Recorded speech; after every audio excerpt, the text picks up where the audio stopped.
Welcome back to Srimathi Soujanya channel. ఈ రోజు మన ఛానల్లో మనం నేర్చుకోబోయే కేక్ ఏంటంటే 1 ఎగ్ తో ఎలక్ట్రికల్ బీటర్ లేకుండా సూపర్ మాయిస్ట్ అండ్ సూపర్ టేస్టీగా ఉండే చాక్లెట్ కేక్ ని ఎలా చేయాలో నేను మీకు చేసి చూపించబోతున్నాను. సో దీనికోసం ఎప్పటిలాగానే ముందుగా ప్రిపేర్ చేసుకోవాల్సింది ఏంటంటే ఒక బౌల్లో ఏ బౌల్లో అయితే మనం కేక్ చేయాలనుకుంటున్నామో ఆ బౌల్ ని తీసుకుని అడుగున ఆయిల్ తో గ్రీస్ చేసుకుని మీ దగ్గర అవైలబిలిటీని బట్టి బేకింగ్ పేపర్ ఉంటే బేకింగ్ పేపర్ వేసుకోవచ్చు, లేదంటే మైదాతో గానీ వీట్ ఫ్లోర్ తో గానీ కోకో పౌడర్ తో గానీ డస్ట్ చేసుకోవాలి. అన్ని వైపులా కూడా బాగా డస్ట్ చేసుకుంటే మనకి కేక్ ని డీమోల్డ్ చేసేటప్పుడు చక్కగా డీమోల్డ్ అవుతుంది.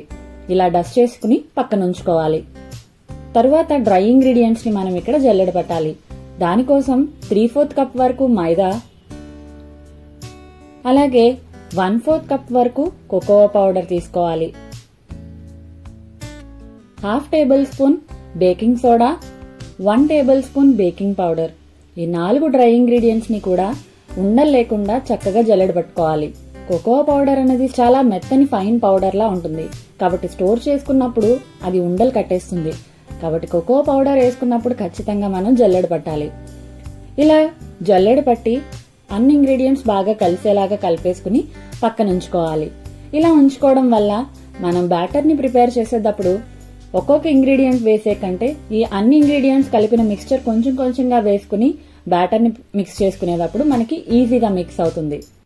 ప్రతి ఒక్కరూ ఇంట్లో కేక్స్ ని ఈజీగా ప్రిపేర్ చేసుకోవాలి అనే ఉద్దేశంతోనే డిఫరెంట్ మెథడ్స్ లో పర్ఫెక్ట్ గా కేక్స్ ని ఎలా ప్రిపేర్ చేయాలి అని మన ఛానల్లో నేను క్లియర్ గా ఎక్స్ప్లెయిన్ చేస్తున్నాను. సో మీలో ఎవరైనా మన వీడియోని ఫస్ట్ టైం చూస్తున్నట్టయితే కనుక ఒక్కసారి ఛానల్ ని విజిట్ చేసి కంటెంట్ నచ్చి అలాగే నేను చెప్పే విధానం కూడా మీకు నచ్చింది అనిపిస్తే దయచేసి సబ్స్క్రైబ్ చేసుకోవడం మాత్రం మర్చిపోకండి.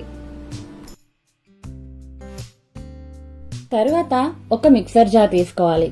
ఈ కేక్ కోసం ఎలక్ట్రికల్ బీటర్ అవసరం లేదండి. మిక్సర్ జార్ లోనే అన్ని ఇంగ్రీడియంట్స్ కూడా ఇందులోనే వేసి మిక్సీ పట్టాలి. ఫస్ట్ ఇంగ్రీడియంట్ వచ్చి 1 ఎగ్ తీసుకుంటే సరిపోతుంది. నార్మల్ గా మనం స్పాంజ్ కేక్స్ చేసేటప్పుడు 4 ఎగ్స్ తీసుకుంటాం కదా, దీనికి 1 ఎగ్ తీసుకుంటే సరిపోతుంది. తర్వాత 1/2 కప్ షుగర్ తీసుకోవాలి. నార్మల్ గా కేక్స్ చేసేటప్పుడు పౌడర్ షుగర్ తీసుకుంటాం కదా, ఇక్కడ మిక్సీ పడతాం కాబట్టి షుగర్ ని తీసుకుంటే సరిపోతుంది. తర్వాత 1/3 కప్ వరకు కాచి చల్లార్చిన పాలని వేసుకోవాలి. అలాగే 1 టేబుల్ స్పూన్ వెనిలా ఎసెన్స్ కూడా యాడ్ చేసుకోవాలి. ఆ తర్వాత 1/3 కప్ వరకు ఫ్లేవర్లెస్ ఆయిల్ ని యాడ్ చేసుకోవాలి. ఇలా లిక్విడ్ ఇంగ్రీడియంట్స్ అన్ని కూడా ఒకేసారి యాడ్ చేసేసుకుని 1 మినిట్ పాటు కంటిన్యూస్ గా మీడియం స్పీడ్ లో మిక్సీ పట్టాలి. ఎగ్జాక్ట్ గా 1 మినిట్ బాగా మిక్సీ పట్టిన తర్వాత చూడండి మన లిక్విడ్ ఇంగ్రీడియంట్స్ ఈ విధంగా క్రీమీ టెక్స్చర్ లో వస్తుంది. తర్వాత ఒక మిక్సింగ్ బౌల్లోకి తీసుకుని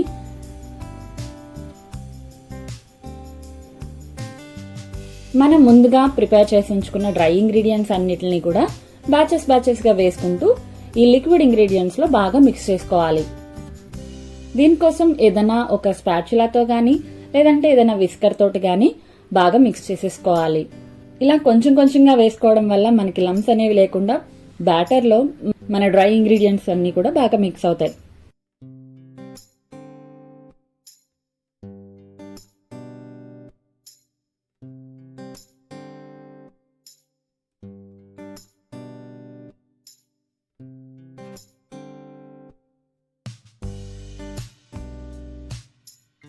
కన్సిస్టెన్సీ ఈ విధంగా కొంచెం థిక్ గా అనిపించింది అంటే 1 or 2 టేబుల్ స్పూన్స్ వరకు మిల్క్ ని కూడా యాడ్ చేసుకుని బాగా మిక్స్ చేసుకోవాలి.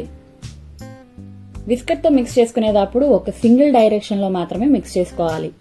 స్పాచులాతో మిక్స్ చేసుకున్నప్పుడు ఇలా కట్ అండ్ ఫోల్డ్ మెథడ్ లో మిక్స్ చేసుకోవాలి. ఈ విధంగా లంప్స్ ఏమీ లేకుండా బాగా మిక్స్ చేసుకున్న తర్వాత ముందుగా ప్రీహీట్ కోసం ఒక కుక్కర్ లో గానీ లేదా ఏదైనా డీప్ కడాయిలో గానీ అడుగున సాల్ట్ వేసి ఏదైనా స్టాండ్ పెట్టి మూత పెట్టి హై ఫ్లేమ్ లో 5 to 10 మినిట్స్ పాటు ప్రీహీట్ చేసుకోవాలి. తర్వాత ముందుగా డస్ట్ చేసి పెట్టుకున్న బౌల్లోకి మన బ్యాటర్ అంతటినీ కూడా షిఫ్ట్ చేసుకోవాలి. చూడండి ఎంత సిల్కీ అండ్ స్మూత్ గా ఉందో బ్యాటర్ అనేది. ఈ విధంగా బ్యాటర్ మొత్తం చేసుకున్న తర్వాత ఎయిర్ బబుల్స్ ఏమీ లేకుండా ఉండడం కోసం ఈ విధంగా ట్యాప్ చేసుకోవాలి. ట్యాప్ చేస్తున్నప్పుడు చూడండి ఎయిర్ బబుల్స్ బర్స్ట్ అవడం క్లియర్ గా కనిపిస్తుంది. ఆ తర్వాత కుక్కర్లో బౌల్ని షిఫ్ట్ చేసి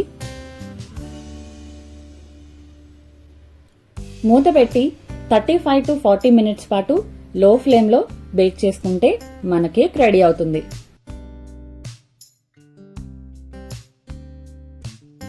థర్టీ 35 మినిట్స్ తర్వాత ఓపెన్ చేసి చూస్తున్నాను చూడండి.